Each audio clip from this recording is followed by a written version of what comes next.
शारदीय नवरात्र को कहा जाता है कि शक्ति की आराधना के 9 दिन, और राजस्थान में कांग्रेस ने इसका अर्थ समझ लिया शक्ति परीक्षण के 9 दिन। तो एक तरफ गहलोत साहब, दूसरी तरफ सचिन पायलट।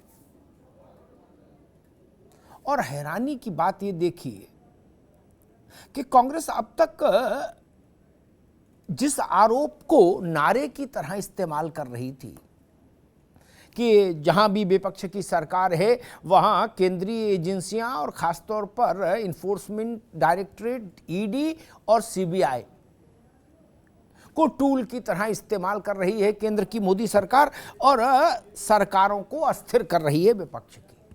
लेकिन ये आरोप कहां सही है कहां नहीं,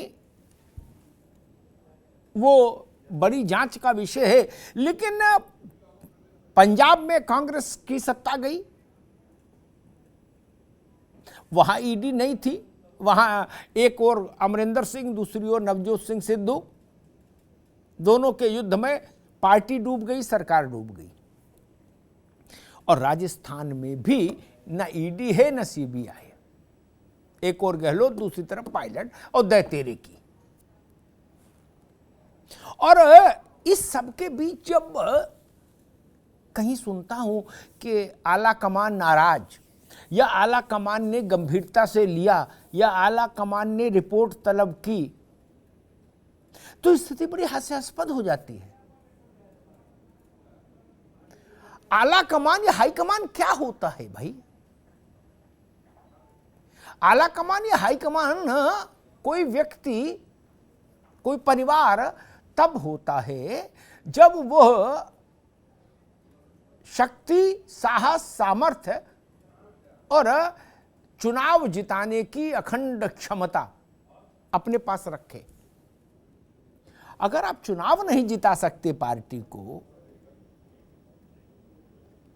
तो आप आला कमान नहीं रह जाते। फिर धीरे धीरे आपको पता भी नहीं लगता, एक दिन वो आ जाता है कि जब आप आला नहीं रह जाते, सिर्फ कमान रह जाते, वो भी अपने ही, दूसरे के लिए नहीं। ये परिस्थिति कांग्रेस के सामने खड़ी हो गई। अशोक गहलोत 10 जनपद के पसंदीदा उम्मीदवार हैं राष्ट्रीय अध्यक्ष पद के लिए, इस बात का बड़ा प्रचार हुआ। गहलोत जी भी वहां गए, भारत जोड़ो यात्रा में राहुल जी से बात करके आए, तो बोले ठीक है अब मैं पर्चा भरूंगा, आला कमान के निर्देश का पालन करूंगा।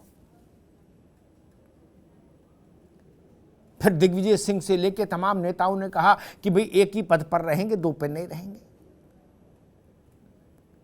सचिन पायलट वहां से लौटे भारत जोड़ो से, तो सीधे जयपुर आए, और जयपुर आते ही विधानसभा में एंट्री मारी और विधायकों को बुलाना और सब व्यवस्थित। ऐसा लगा कि आज ही कल में शपथ ग्रहण होना है।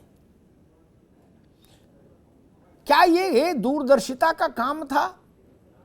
जब गहलोत के पास दूसरा पद आ जाता, तब ना वो एक से इस्तीफा देते, कांग्रेस अध्यक्ष वो निर्वाचित हो जाते, चार्ज लेने से पहले आप इस्तीफा ले लेते चीफ मिनिस्टरशिप से। दूसरे पद की प्रत्याशा में, उम्मीद में कोई पहला पद छोड़ता है क्या? एक उदाहरण देता हूं। कोई आदमी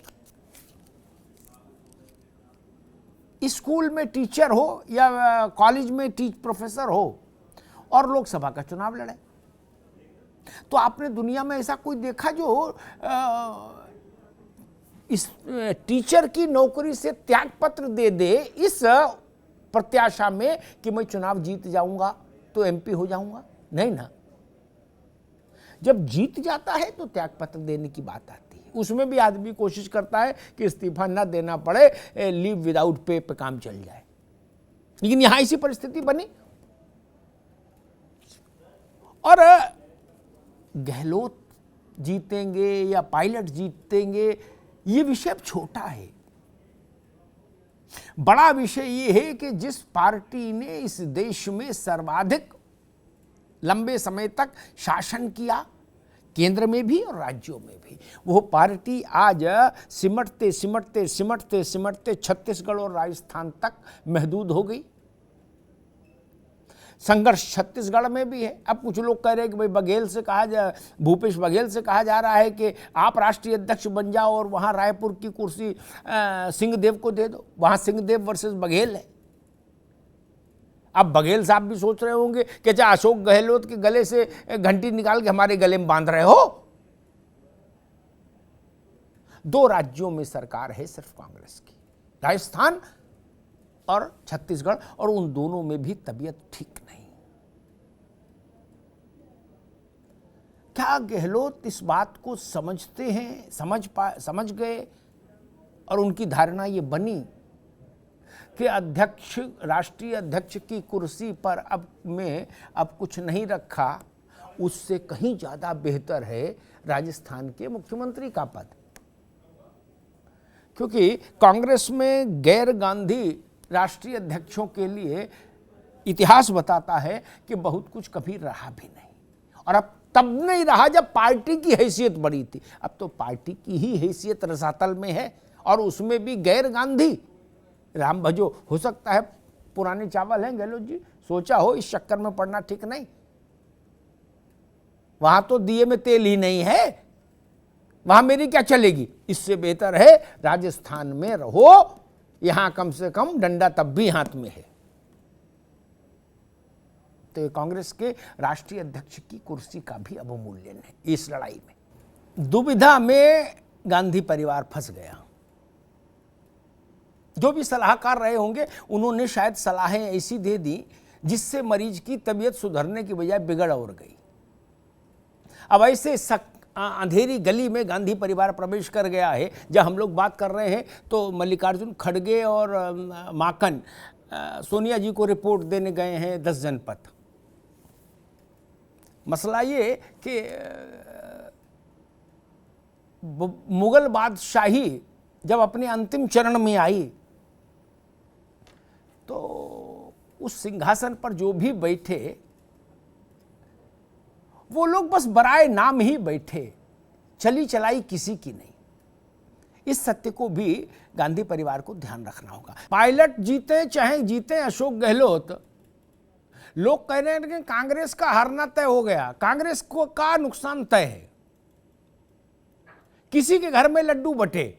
लेकिन एज ए पार्टी कांग्रेस को नुकसान हो गया इस पूरे घटनाक्रम से। क्या कांग्रेस में गांधी परिवार का जो औरा था, जो पकड़ थी, वो अब तक के गए उसमें घटनाक्रम के बाद लगता है बिल्कुल निचले पायदान पर आके खड़ी हो गई।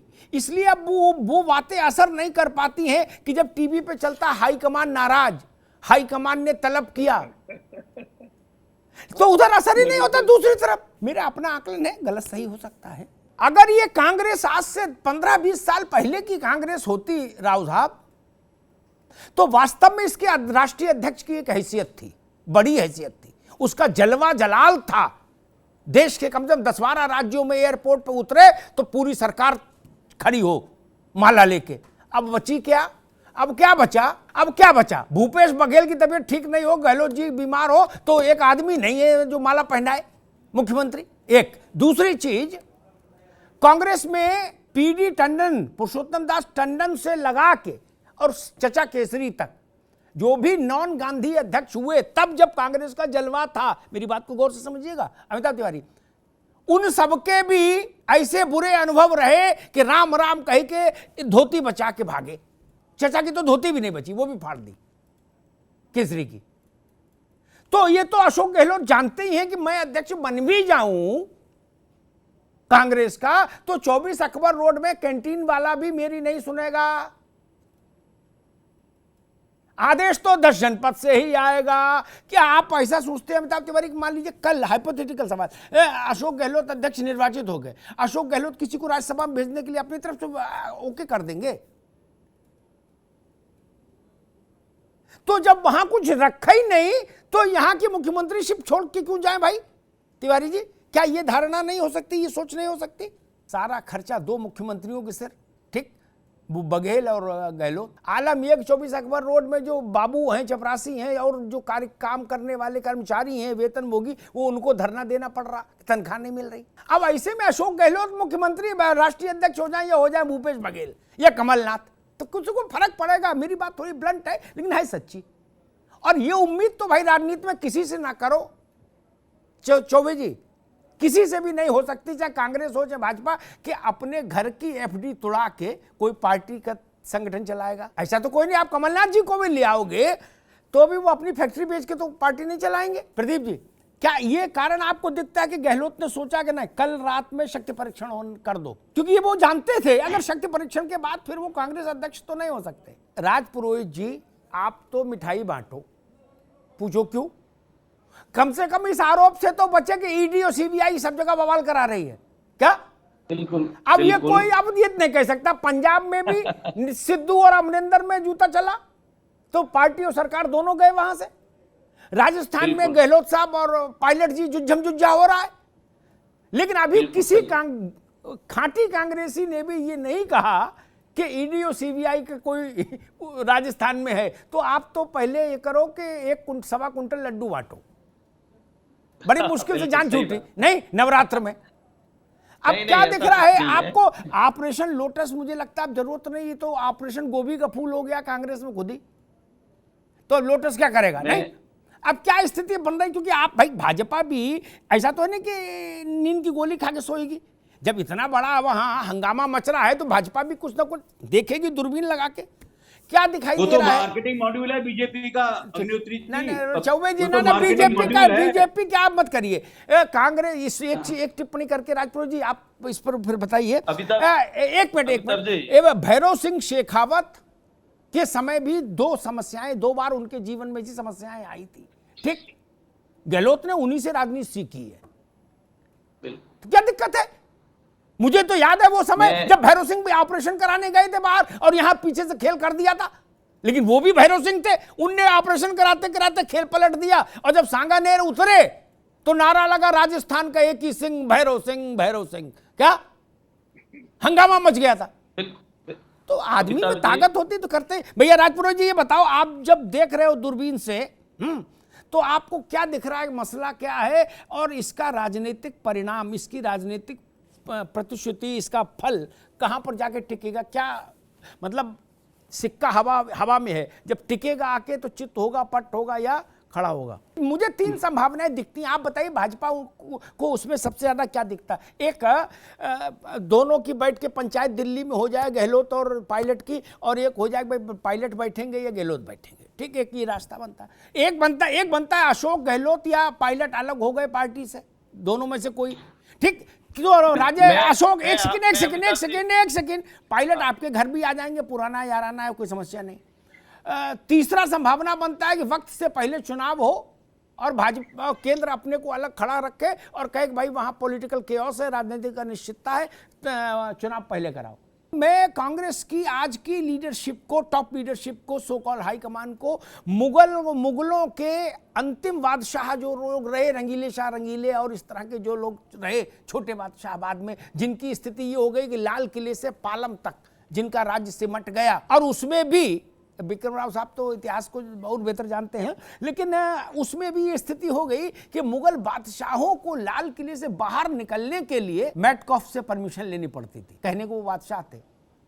क्या वैसी परिस्थिति नहीं देख रहे आप अमिताभ तिवारी? ये बात ठीक है कि नौजवानों को अवसर दिया जाना चाहिए, ये सिद्धांत ठीक है, लेकिन राजनीति में कई बार परिस्थिति और उसके कारण सीमित होते विकल्पों को भी ध्यान में रखना पड़ता है।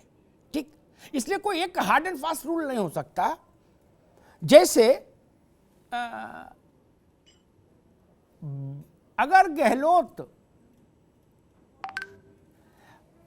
और भूपेश बघेल 2 सीएम हैं आपके पास, आज की तारीख में सच ये है कि यही 2 सीएम कांग्रेस पार्टी को वर्चुअली फाइनेंशियली चला रहे हैं, क्योंकि जो भी नेता होता है वो निजी तौर पर कितना भी संपन्न हो जाए, उसके फोन में आउटगोइंग तो होती नहीं कि घर का पैसा लगाए पार्टी में। तो अगर ये तो देखना चाहिए कि भाई अशोक गहलोत को मैरियट होटल जाना पड़ेगा, ये अजय माकन बुलाएंगे तो नहीं, ये मर्यादा तो थोड़ी रहनी चाहिए।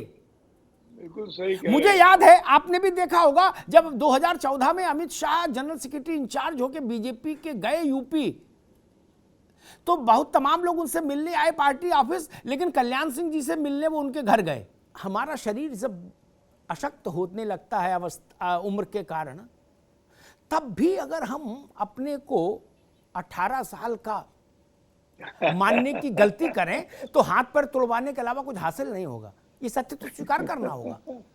बिल्कुल ये बिल्कुल वक्त बीत गया, वो दिन हवा हुए जब पसीना गुलाब था। अरे ये तो गहलोत हैं, वक्त बुरा हो भैया राव साहब तो बड़े बड़े दादा पहलवान उनको मोहल्ले के लड़के पीटते हैं पकड़ के, बड़े बड़े बाहुबली लुटते पीटते हैं। वक्त का ही तो खेल, ही तो समझना चाहिए ना। अब इंदिरा जी वाली चीज नहीं है। इंदिरा जी की आवाज पर 300 सांसद जीत के आ जाते थे, यह सब लग जाओ तो 100 आना नसीब नहीं हुआ। तो इंदिरा गांधी जी से हनक क्यों चाहते हैं पुरोहित जी? क्या आपको लगता है कि कांग्रेस में जो फर्स्ट फैमिली है वो इंदिरा गांधी जी से हनक क्यों चाहती है? इंदिरा गांधी जैसे परिणाम डिलीवर नहीं कर सकती ना। आप मोदी की तरह हाईकमान नहीं हो सकते ना। मोदी का मतलब 2014 से लगातार 2-3 चुनाव छोड़ दीजिए विधानसभाओं के, अन्यथा हर चुनाव बम्पर मार्जिन के साथ जीता। इसलिए मोदी की बात का वजन है। वही रंगबाजी 10 जनपद में बैठ के कॉफी पीते हुए क्यों करना चाहते भाई? जब अपने पल्ले कुछ नहीं हो तो थोड़ा नम्र हो जाना चाहिए। नहीं, ये धारणा छोड़ दीजिए सब लोग। राजनेताओं, पिता जब रिटायर हो जाता है, वृद्ध हो जाता है, तो लड़का ही उसकी बात नहीं मानता जो उसका ही डीएनए। आप नेताओं की बात कह रहे हो कि जी इनकी मानो, कि जी उनकी मानो। अब जना कृष्णमूर्ति भी भाजपा के अध्यक्ष थे, उनका जलवाब मोदी जी के बराबर कैसे हो जाता? वो जिता सकते थे? नहीं, तो घर बैठो। सारा खेल परिणाम पर टिका है। ये बहस का केंद्र क्यों नहीं बनता देश में? आप परिणाम दे सकते हैं सिर माथे, नहीं दे सकते घर जाइए। जो लोग राजनीति करने आए, कथा बांचने थोड़ी ना आए हैं, ये राजनीति करने आए हैं लोग। राजनीति में कोई किसी का शिष्य नहीं होता रमेश जी, और कोई किसी का गुरु नहीं। आप में चुनाव जिताने की क्षमता है तो आप सबके गुरु हैं, चुनाव जिताने की क्षमता नहीं तो गुरु से भी लोग चाय मंगवा लेते कि दौड़ के जाओ बेटा 2 चाय बोल के आओ, है ना? मैंने देखा है। इसलिए ये सत्य स्वीकार करनी चाहिए भाई। ये राज पुरोहित जी, आप ये बताओ, भाजपा की दृष्टि से अब इस अशांत स्थिति में राजस्थान में आप जो समय बचा है चुनाव में, उस समय में अशोक गहलोत कंटिन्यू करें तो आपको लगता है कि भाजपा को ज्यादा फायदा है, या पायलट करें तो ज्यादा फायदा है? आपने भी कुछ आकलन किया होगा कि कौन रहे तो हमको ज्यादा फायदा होगा एक पार्टी के रूप में। 1/4 ऑफ द सेंचुरी, 1 सदी का 1/4 हिस्सा। अमिताभ तिवारी, आपके लिए भी आगे काम की चीज है। राजस्थान की सबसे बड़ी कुर्सी पर सिर्फ 2 चेहरे रहे हैं, वसुंधरा राजे और अशोक गहलोत। छोटी बात नहीं है। 1/4 शताब्दी बहुत बड़ा समय होता है। बच्चा पैदा हो तो 25 साल का हो जाए। अब कुछ लोग कहते हैं दोनों में कुछ अंडरस्टैंडिंग है, उसके भी उदाहरण देते हैं। नहीं है, जो भी है, या दोनों पे भगवान की कृपा है, जो मान लो। 25 साल से तीसरे की एंट्री तो नहीं होने दी दोनों ने। कोशिश इधर वालों ने भी बहुत की, बीजेपी वालों ने भी, और कोशिश आपने भी बहुत की, लेकिन वो कैसा जोड़ है फेविकोल का कि तीसरा तो नहीं कोई आया। चतुर्वेदी जी, इसका कारण कुछ प्रकाश डालेंगे? देखिए, सवाल यह है कि परिस्थिति में जिस सरकारें बनी है उसमें कोई यहाँ दूसरा विकल्प, तीसरा विकल्प मौजूद ही नहीं। मैं दूसरी बात कर, घनश्याम तिवारी जैसे लोग रहे, बवाल दोनों तरफ घरों में रहा, लेकिन गहलोत और वसुंधरा रिप्लेस नहीं हो पाए। ऐसे सिद्धांत को भी गढ़गंगा में तुरंत प्रवाहित कर देना चाहिए। गलत है ये, लेकिन उनके हिसाब से। भैया तिवारी जी, हालत क्या हो गई है? मल्टी ऑर्गन फेल्योर करा के मानोगे पार्टी का? है? हालत हो गई। ये क्या कर रहे हो यार? लेकिन बोले वो सिद्धांत समझ कदर नहीं से। रहे। अरे भाई एक मिनट, पति जिंदा रहेगा तब ना मांग में सिंदूर रहेगा। भारतीय जीवन यही कहता है ना। अरे पति मर गया तो कैसे फिर मांग में सिंदूर लगा घूमोगे, है ना? तो पति की सुरक्षा तो करो। ये कांग्रेस वो है, सबकी मांगे उजड़ जाएंगी। कांग्रेस जहां जाके खड़ी हो गई, हम लोगों ने इंदिरा गांधी जमाना देखा है, लेकिन वैसा दुस्साहस अगर आज का 10 जनपद करेगा तो सावधानी हटी, दुर्घटना घटी, चोट खा जाएगा। ये जान लो। राव साहब को याद होगा, हेमवती नंदन बहुगुणा बहुत बड़े नेता थे। इंदिरा जी ने बुलवाया तो बुलवा के उनकी का अदा थी, 4-6 घंटे वेट करा देती थी तो आदमी को वैसे ही बुखार उतर जाता था, सारा जो नशा होता था। फिर धवन ने कहा कि अब मिलो आके, अब बुला रही हूं मैडम। गए, मैडम ने कहा कि तुम इस्तीफा दे दो। बहुगुणा ने नहीं कहा कि इस्तीफा नहीं दूंगा, उन्होंने कहा कि मैडम मैं लखनऊ जाके इस्तीफा दे दूं। उन्होंने नो, ये दिल्ली से। बोले एयरपोर्ट पे उतर के दे दूंगा लखनऊ। बोले नहीं भाई, यही इस्तीफा दीजिए। तो उन्होंने कहा कि महाबली ये चाहती हैं कि ये संदेश जाए कि देश के सबसे बड़े सूबे के चीफ मिनिस्टर को अपने सामने खड़ा करके इस्तीफा लिखा लिया। इंदिरा जी ने कहा हाँ यही समझ लो।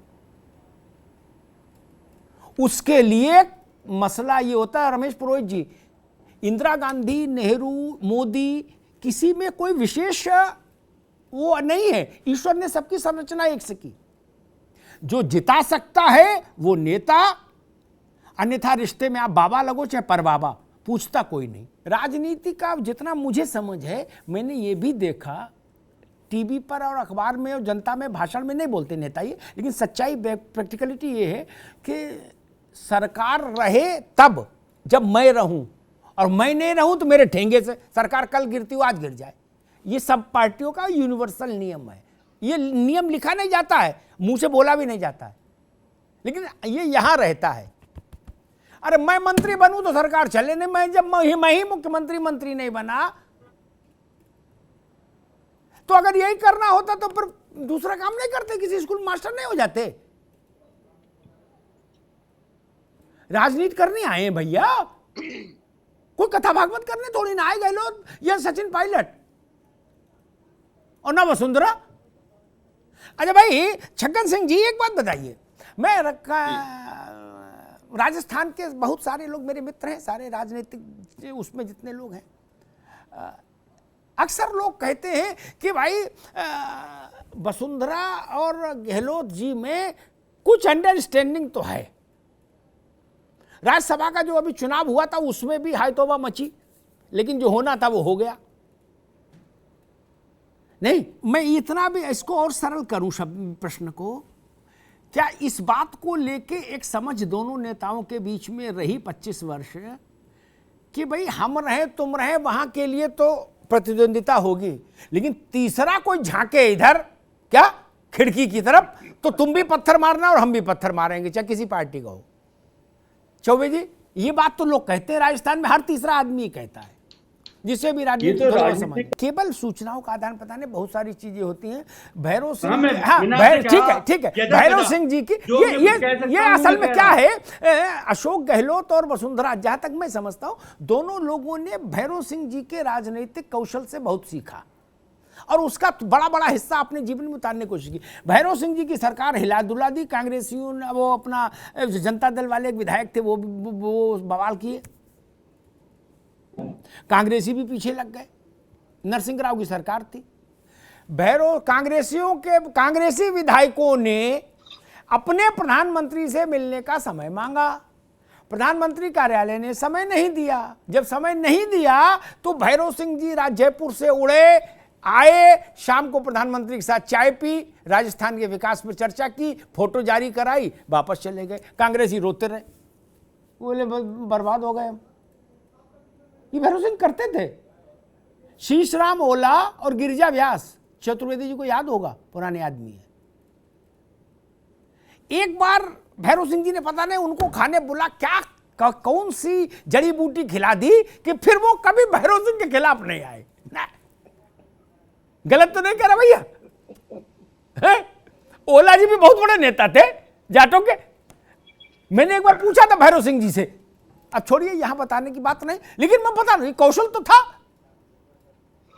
छगन सिंह जी, ये बात तो है, भैरव सिंह से सीखा है गहलोत ने भी और वसुंधरा राजे ने भी कि भैया तीसरे की गुंजाइश मत रखना, नहीं ना तुम कहीं के रहोगे ना हम कहीं के रहेंगे। उन्होंने आपके वो क्या नाम जयसूर्या है, सूर्या है कौन, वो युवा अध्यक्ष जो है भारतीय जनता युवा मोर्चे वाला सांसद, जब दंगा हुआ उदयपुर में या कहां हुआ था, वहां जाने की बात आई, वसुंधरा जी को परमिशन दे दी, पुलिस लगी, एस्कॉर्ट करके ले गई, पूरी फोटो वोटो खिंच गई, ट्वीट हो गए, वसुंधरा जी का पूरा झांकी बन गई। झांकी के बाद वो आया, पुलिस ने गिरफ्तार करके डिटेन कर लिया, बोले नहीं वहां जाने की परमिशन नहीं किसी की। भाजपा वाले बोले अरे भाई वो तो वसुंधरा जी को घुमा लाए हैं और ये आया तो इसको रोक दिया।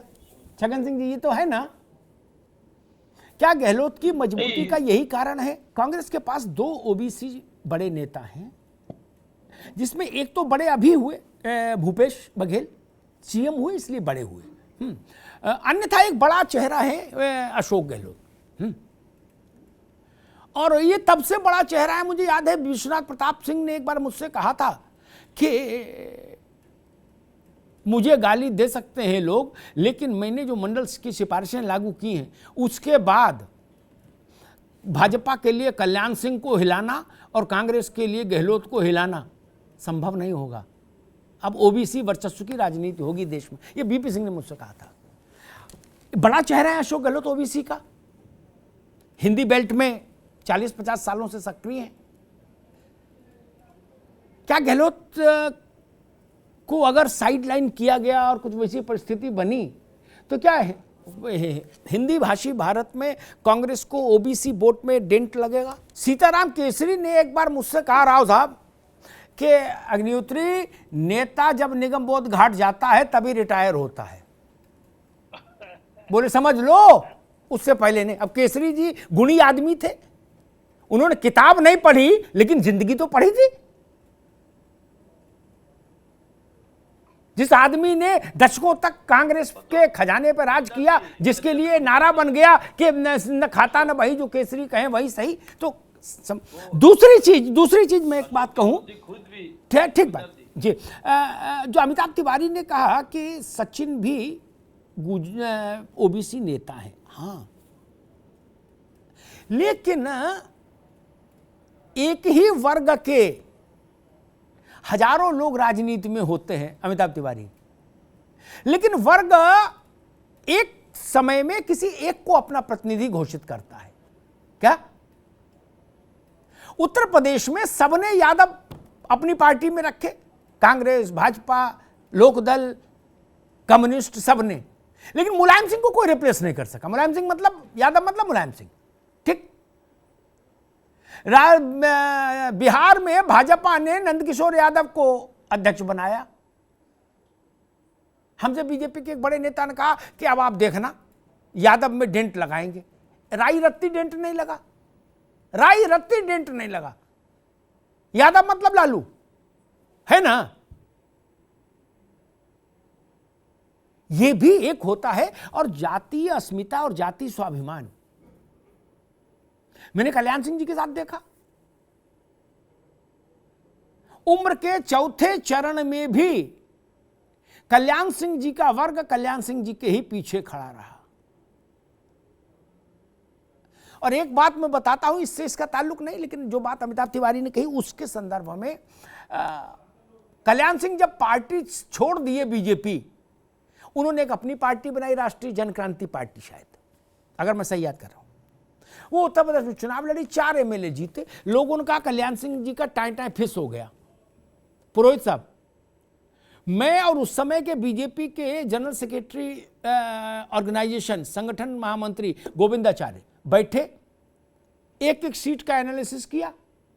78 सीटें ऐसी थी जो बीजेपी हारी, उतने वोट से जिससे 10 वोट ज्यादा कल्याण सिंह के उम्मीदवार को मिला। यानी कल्याण सिंह ने उत्तर प्रदेश में बीजेपी को 78 सीटें हरवा दी, वो 4 ही जीते। ये एक समाजशास्त्र के लोगों को इसको समझना चाहिए। और कुछ चीजें ऐसी हैं मुझे लगता है जो बुनियादी तौर पर जनता के मन में बैठ जाती है। कांग्रेस का अधिकार है, विधायकों का अधिकार है, चाहे जिसको मुख्यमंत्री रखे, लेकिन क्या ये सही नहीं है? 2 पद का मसला है तो दूसरा पद आ जाए तब ना छुड़वा दो। वो लाभ के पद के चलते मेंबरशिप चली जाती है सांसद की, विधायक की, है ना। लेकिन क्या ऐसा हो सकता है कि चुनाव का पर्चा भरे उससे पहले लाभ का पद छोड़ दें ताकि हार जाए तो इधर से भी जाए उधर से भी जाए? नहीं ना, हम शपथ लेंगे तो छोड़ देंगे।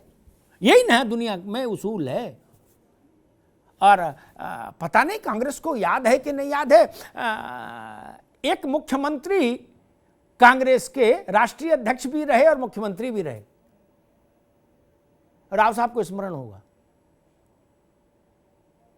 और प्रधानमंत्री तो नेहरू जी, इंदिरा जी रही अध्यक्ष। पुरुषोत्तम दास टंडन के उससे नवा नेहरू जी समझ गए कि भैया दूसरे को रखने से कोई लाभ नहीं, टंडन को उन्होंने विदा किया और वो खुद अध्यक्ष हुए कि नहीं हुए? उदाहरण है। और अगर आप ये सारे उदाहरण निष्प्रभ हो जाते, सारे तर्क बौने हो जाते, किसी कोई आवाज नहीं आती कहीं से, अगर राहुल जी कांग्रेस को जिताने की हैसियत के नेता बन गए होते। सारी समस्या ही यहां पर है।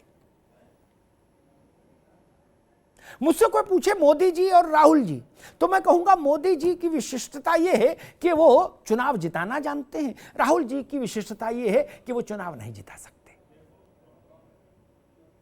तो राजनीति में आपके पीछे कोई जिंदाबाद का नारा क्यों लगाएगा?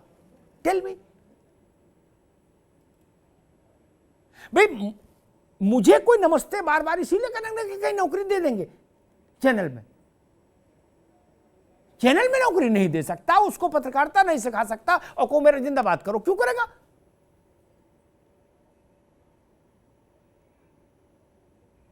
मायावती जी जब तक